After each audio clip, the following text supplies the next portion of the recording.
Ladies and gentlemen, welcome back to another YouTube video. Today, I'm going to be discussing the only way the Upside Down can end, and the only way the kids and everybody involved in the Stranger Things is going to be able to defeat it and destroy this once and for all.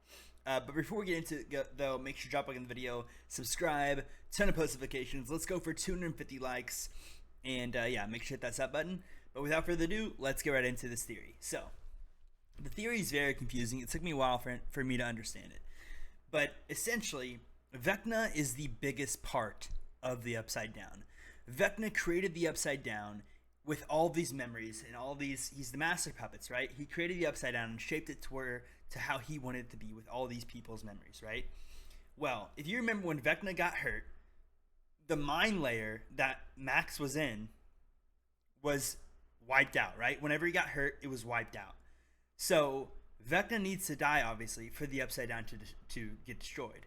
But someone else needs to die for the Upside Down to be destroyed as well, for good. And that someone else is obviously Will Byers. Why, you may ask? Let me explain. So the Upside Down is stuck on the day Will got captured.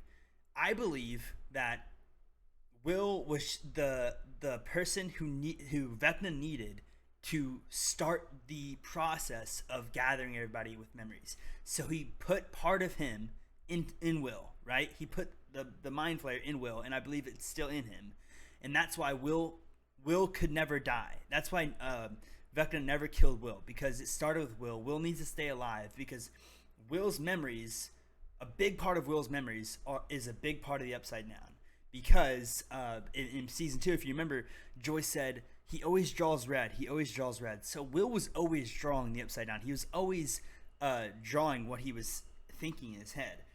So the way that I perceive this theory is that, yeah, Vecna has to die for the Upside Down to get destroyed, because he has all the memories of all the people, and that's how that mind layer disappeared whenever he got hurt. That's how it disappeared, because he was hurt.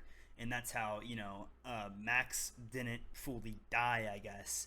But it started on the day Will went missing. It started on the day that Vecna essentially captured Will. You know what I'm saying? So it would make sense that for the only way they're going to be able to destroy the Upside Down, they're going to have to kill Will, or Will is going to have to die somehow. And Will's probably going to know that, in my opinion. He's probably going to sacrifice himself. But that's besides the point.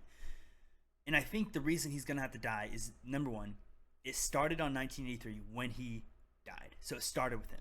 But I think, number two, I feel like a part of Vecna has always been stored inside of Will. And I feel like that's why he has that connection. I feel like he is the instigator of the Upside Down. He is the one who is essentially keeping it alive outside of Vecna. Like, Vecna is the source for the Upside Down that is in the Upside Down.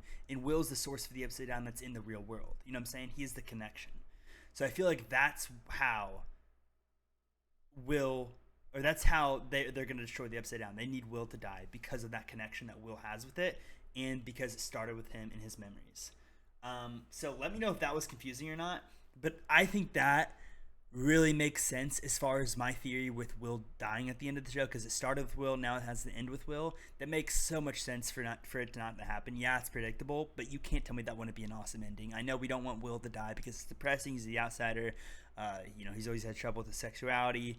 He's probably going to come out the mic, I would assume, I would hope.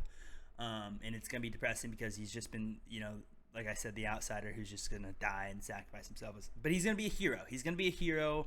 And he's finally going to fit in for that one moment and become a hero and sacrifice himself for everybody. I feel like that's going to be an emotional moment. I'm probably going to cry.